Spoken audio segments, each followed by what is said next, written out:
जैसे बालक मानता है कि मां मेरी है तो वो मां पर अपना हक लगाता है, ऐसे ही हम भगवान से कह दें कि हम तुम्हारे हैं, तुम हमारे हो, इसलिए मेरी तरफ ही देखो।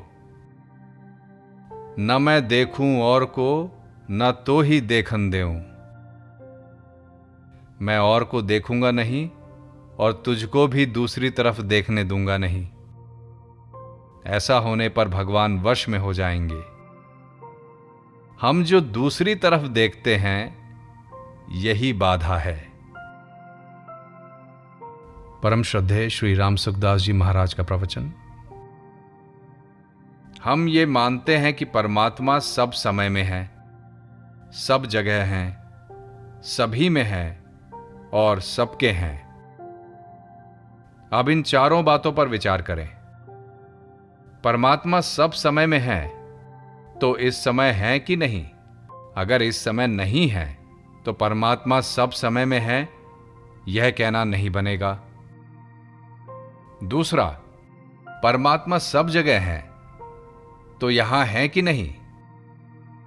अगर यहां नहीं है तो परमात्मा सब जगह है यह कहना नहीं बनेगा। तीसरा, परमात्मा सभी में है। वे जड़ चेतन स्थावर जंगम आदि सभी में है। सजीव के दो भेद हैं, स्थावर और जंगम। वृक्ष आदि स्थावर हैं और मनुष्य पशु पक्षी आदि जंगम हैं। जड़ चेतन में स्थावर जंगम में परमात्मा है। नीचे से नीचे समझे जाने वाले प्राणी में तथा दुष्ट से दुष्ट आचरण वाले मनुष्य में भी परमात्मा है। संत महात्माओं में भी परमात्मा है। शुद्ध से शुद्ध वस्तु में तथा अपवित्र से अपवित्र वस्तु में भी परमात्मा है। नरकों में भी परमात्मा परिपूर्ण है। जब वे सब में हैं तो हमारे में हैं कि नहीं? अगर वे हमारे में नहीं हैं तो परमात्मा सब में है यह कहना नहीं बनेगा। चौथा, परमात्मा सबके हैं। ये नहीं कि वे साधुओं के हैं, गृहस्थों के नहीं, भाइयों के हैं, बहनों के नहीं, ब्राह्मणों के हैं, अंत्यज्ञों के नहीं। ऐसा आप नहीं कह सकते कि परमात्मा किसी व्यक्ति विशेष के हैं। परमात्मा दुष्ट से दुष्ट पुरुष के भी वैसे ही हैं जैसे महात्मा से महात्मा पुरुष के हैं।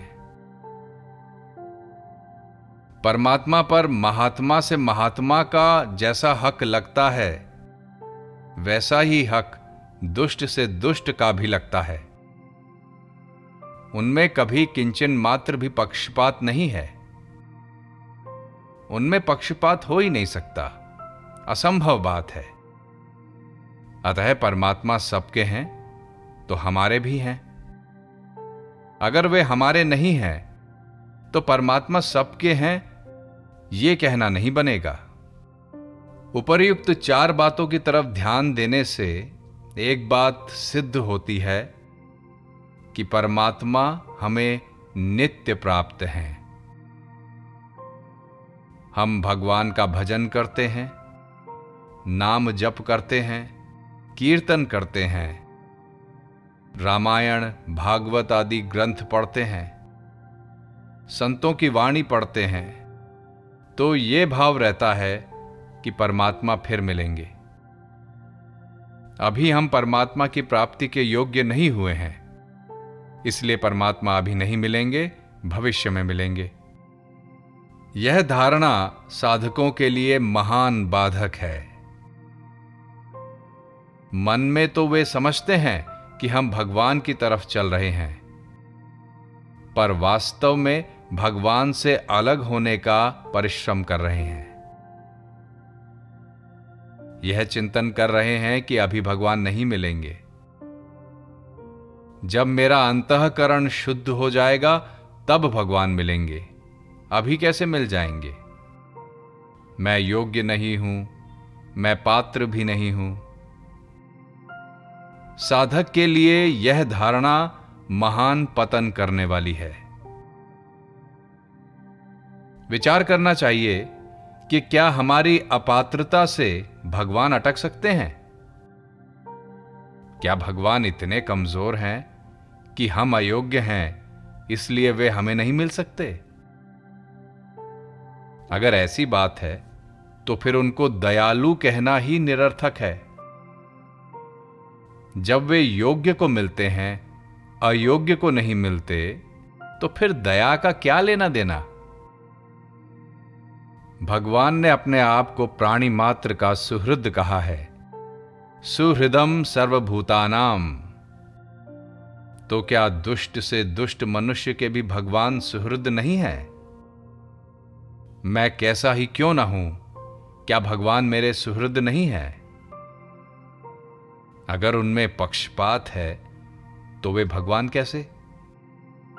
मैं दुष्ट हूं, ज्यादा अयोग्य हूं, तो भगवान की कृपा मुझ पर अधिक होगी। पापी हुलस विशेषी अब की बेर उबारियो। पापी के मन में अधिक आनंद होता है क्योंकि भगवान पतित पावन हैं, इसलिए उन पर पतितों का ज्यादा हक लगता है। मां भी अपने अयोग्य लड़के का ज्यादा ख्याल रखती है, तो क्या भगवान मेरा ख्याल नहीं रखेंगे? वे मुझ पर कृपा ना करें, ये तो हो ही नहीं सकता। इसलिए भजन ध्यान करते हुए, नाम जप करते हुए इस बात पर विशेष ध्यान दें कि जिह्वा में, नाम में, श्वास में, मन में, बुद्धि में, अंतःकरण में, शरीर में, सब जगह परमात्मा परिपूर्ण है, पूरे के पूरे विद्यमान हैं। वे सब में लबालब भरे हुए हैं।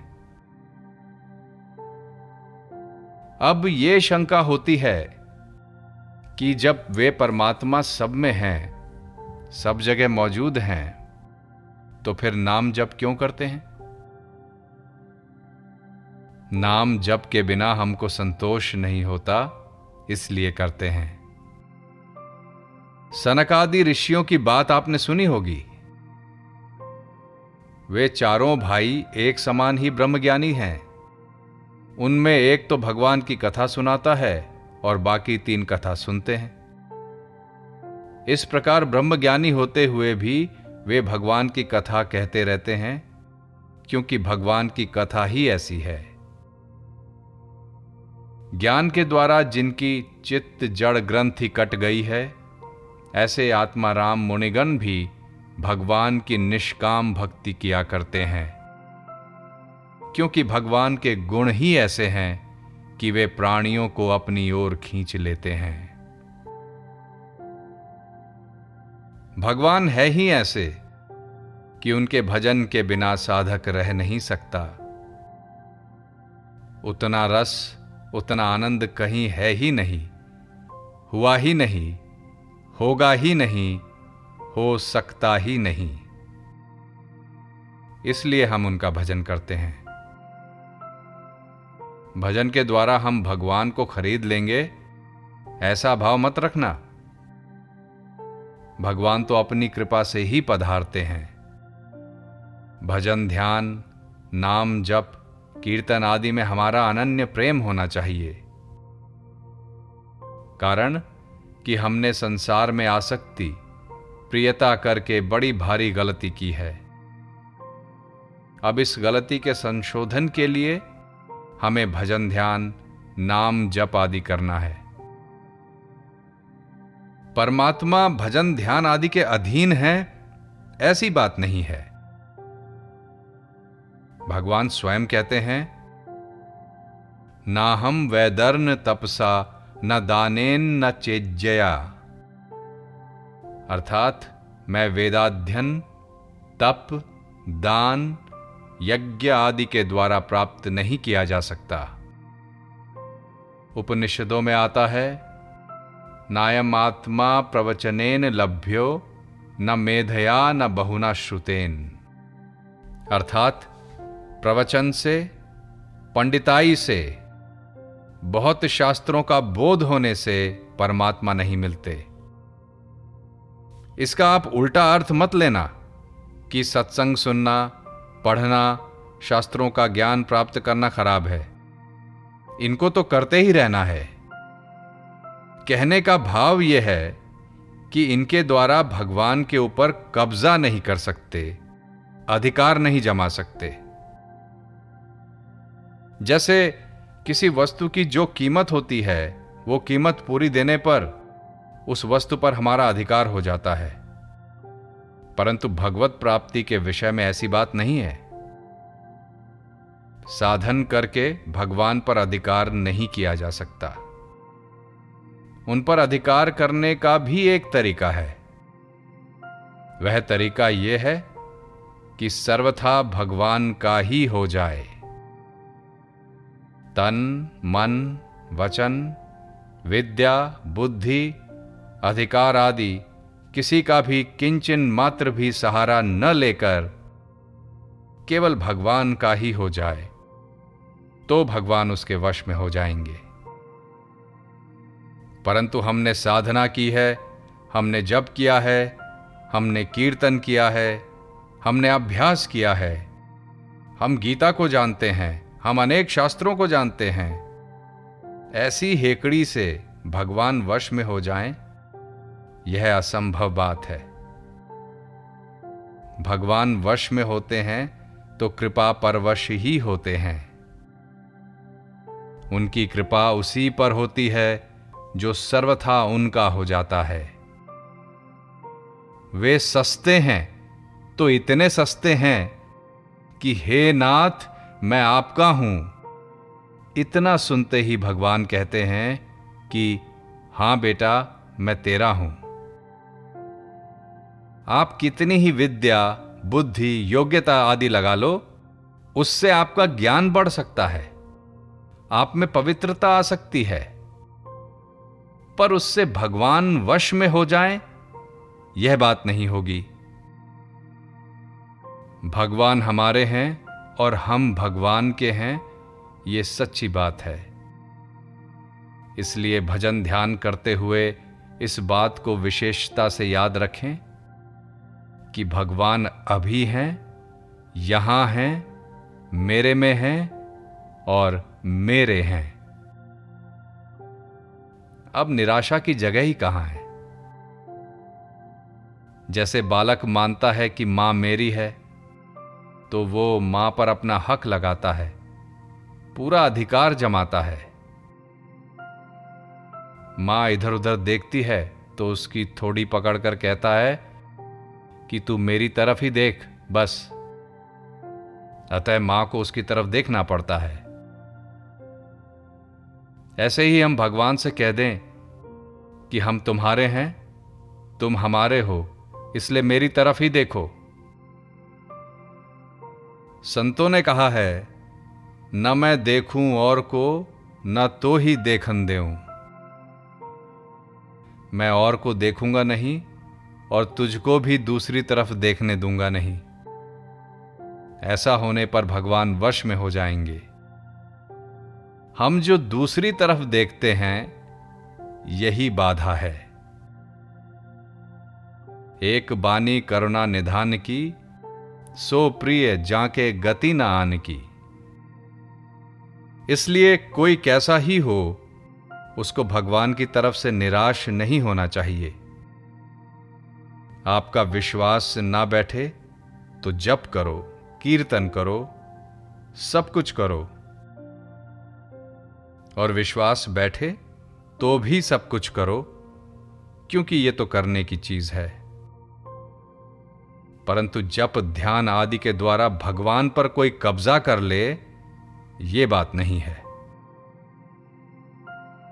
हम अपने आप को देकर ही उन पर कब्जा कर सकते हैं।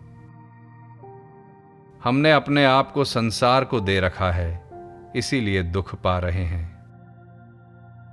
अगर अपने आप को भगवान को दे दें तो निहाल हो जाएं।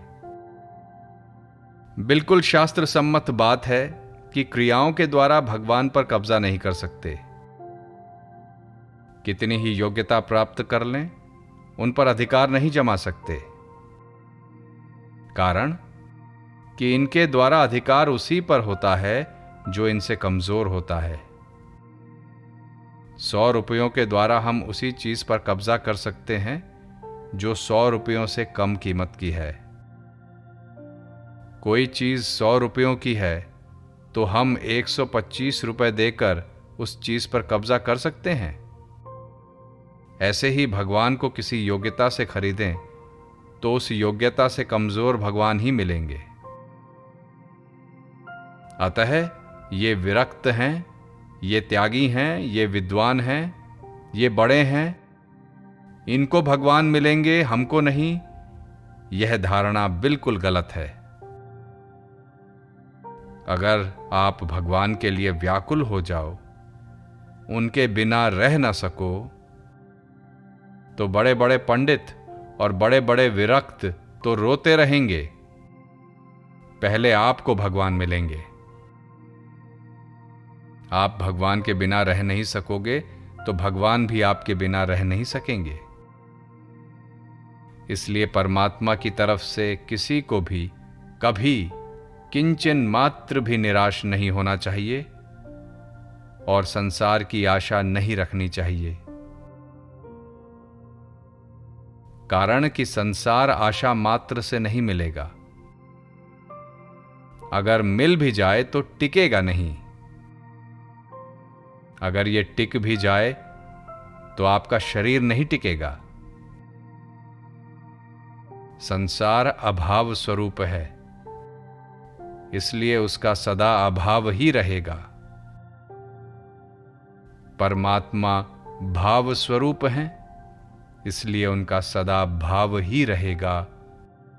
अभाव कभी होगा ही नहीं, यह सिद्धांत है। नारायण नारायण।